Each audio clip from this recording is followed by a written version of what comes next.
Kung bago ka lang sa channel na to at isa kang true-blooded Aldab Nation na nagmamahal po kila Maine Mendoza at Alden Richards, tama po ang channel na pinuntahan mo, kaya consider na kitang bagong subscriber. Welcome back mga ka-Aldab. Ito na naman po ang inyong lingkod, si Mr. Destiny, at syempre magbibigay na naman tayo ng hindi medyo magandang morning o afternoon o evening sa mga manonood po sa channel natin. Nakakalungkot dahil sobrang binabash po ngayon si Alden. Sunod-sunod nga po raw yung pambabas po sa kanya, kaliwat kanan. Talagang mararamdaman mo na si Alden Richards po talaga literal na binabanatan, literal na binabash po ngayon ng mga ilang netizen o yung mga kritiko po talaga niya. Dagdag pa po ang mga fans ng Kat din, hindi po ba? Syempre sasabay na rin po ang mga fans o ang mga artista na galit din po kay Richard Polkerson o naiinggit po sa kanya dahil sa mga achievement na ginagawa niya. Marami po kasi ang nambabas po talaga, at ang nakakalungkot nito mga ka-Aldab, ang GMA Network, di po ba? Hindi po siya pinagtatanggol o parang okay lang sa kanila, parang baliwala lang po sa kanila na sige, i-bash niyo yan si Alden, hindi na natin yan gagawa ng report o hindi na natin yan i-interviewin sa 24 oras, sa unang hirit, sa saksi. Parang normal lang po sa kanila, parang okay lang mabash si Alden kasi total hindi na naman gano'n natin yan o wala naman siyang ganong project sa atin, etc etc, di po ba? Kaya ang sabi ko sa inyo, pag marami kasing pambabash, hinahayaan nila, ayaw nila na kontrahin siguro yung Kat din dahil marami, di po ba?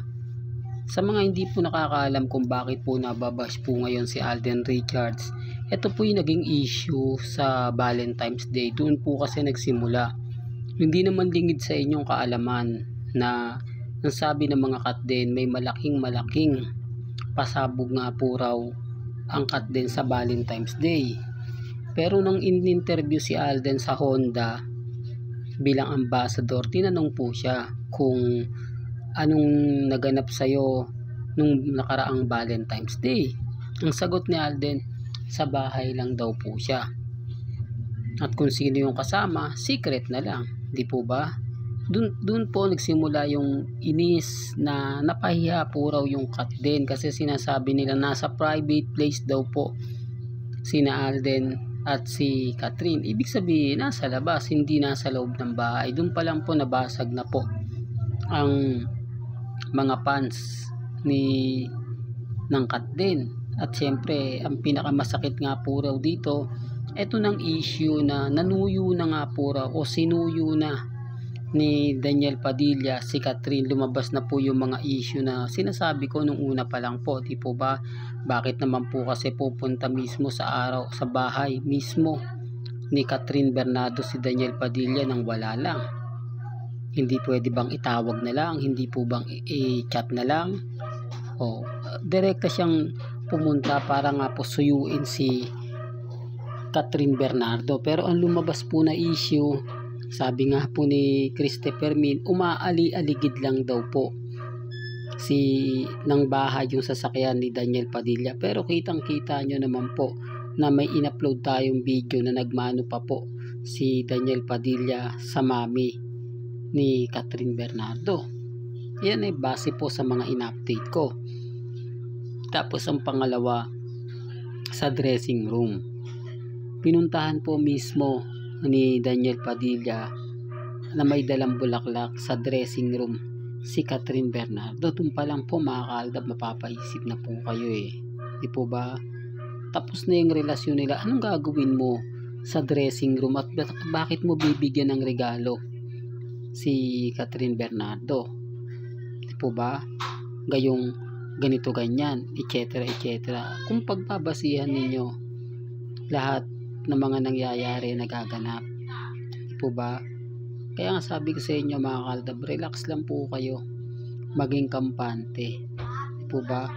Kasi ang daming mga update ngayon na talaga naman pong mapapaisip kayo. Maraming mga ganap, na talaga naman pong nakakatuwa, di po ba, na umaayon po sa atin yung panahon, pumapabor po sa atin ang sitwasyon. Bagamat maraming kwento, okay lang po yan, normal lang po sa akin yan, kasi sabi ko nga po sa inyo, hinahayaan ko lang naman po yung mga bagay-bagay na ganyan. Ang importante po sa akin, maging updated lang po kayo. Kung ano po yung mga nababasa ninyo, nakikita ninyo sa social media, sa Instagram, sa Twitter, sa Facebook, okay lang po yan. Kasi ang importante lang naman po, maging updated kayo Hindi po ba? Sa dami kasi ng bumabatikos ngayon kay Alden Richards, talagang masakit, di po ba? Pero wala pong kinalaman ng Aldab Nation dito. Hindi po kami nambabash. Kita nyo naman po, pinoprotektahan ko si Alden Richards, pinoprotektahan ko si Maine Polkerson. Baka sabihin na naman po nila na Alden fanatics ako kasi todo yung suporta ko kay Alden.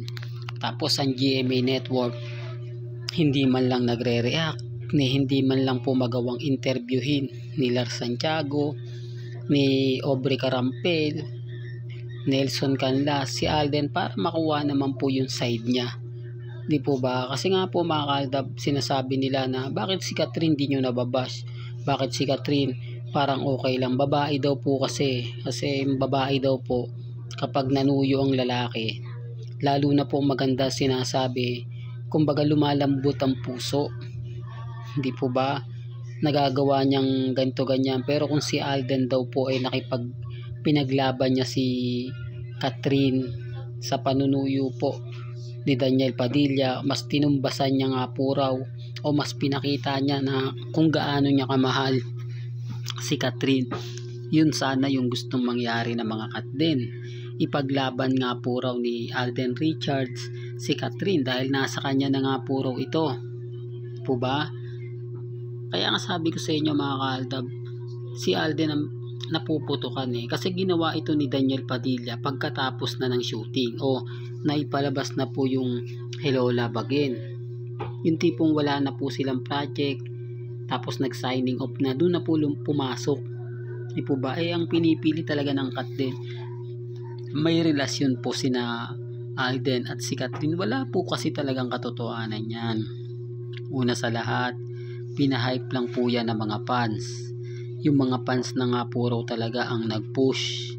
Ayon nga po sa isang website, nakasulat doon sa isang article na marami lang talaga kasing nagpa-hype na kat din. Kaya yung mga team abroad, team Canada, naniwala na po. Po ba? Naniwala na sila na meron nga pong mga ganon na talaga naman pong mapapaisip din naman po kayo. Kaya nga po hindi ako basta-basta naapektuhan. Never po akong nagpapa-apekto at never po akong nagpapadala kasi alam natin ang buong istorya at buong kwento. Sa ngayon mga kaaldab, masaya po ako sa mga nababalitaan natin. Masaya po ako sa mga nakikita po natin. Bagamat maraming kwento, maraming istorya, okay lang po yan. Kasi hindi naman po ako nagpapatinag. Never naman po akong magpapa-apekto. Ang importante lang po sa akin, masaya po ako sa mga nakikita natin. Masaya po ako sa mga napapanood po natin na nagpapatunay lang po na panalo pa rin po tayo sa laban. Kaya lang nalulungkot tayo para kay Alden Richards. Di po ba? Dahil sunod-sunod nga po yung pangbabati ko sa kanya na talaga naman pong hindi maganda, hindi kaaya-aya. Dahil itong weekend na to o simula po hanggang weekend talagang masasakit, maanghang na hindi na to normal. Di po ba? Although sabihin natin si Alden, okay lang kay Alden yan. Lagi naman siyang nababas Ang importante, kumbaga kung ano yung paniniwala niya, pero hindi po kasi maganda yung mga sinasabi talaga nila. Ito yung mga kat din na talagang napanghinaan na. Ang tanging magagawa nila i-wash ng ibas si Alden hanggang sa mapikon. Di po ba? Yun na lang po talaga yung gusto nilang mangyari, magalit ng gusto si Alden Richards. Di po ba na kumbaga magsalita naman at mag-react kasi wala talaga siyang binibitiwang mensahe na kinaiinisan nga po ng mga fans. Di po ba? Well, hanggang dito na lang po. ang ating latest updates. Kaya kung gusto nyo pa po ng pinaka-latest at sariwang update, abay tumutok lang po kayo dito po sa channel ni Mr. Destiny para updated po kayo sa mga bago at sa mga latest na i-upload po natin maya-maya lang. Hanggang sa muli, salamat po sa panonood at pakikinig.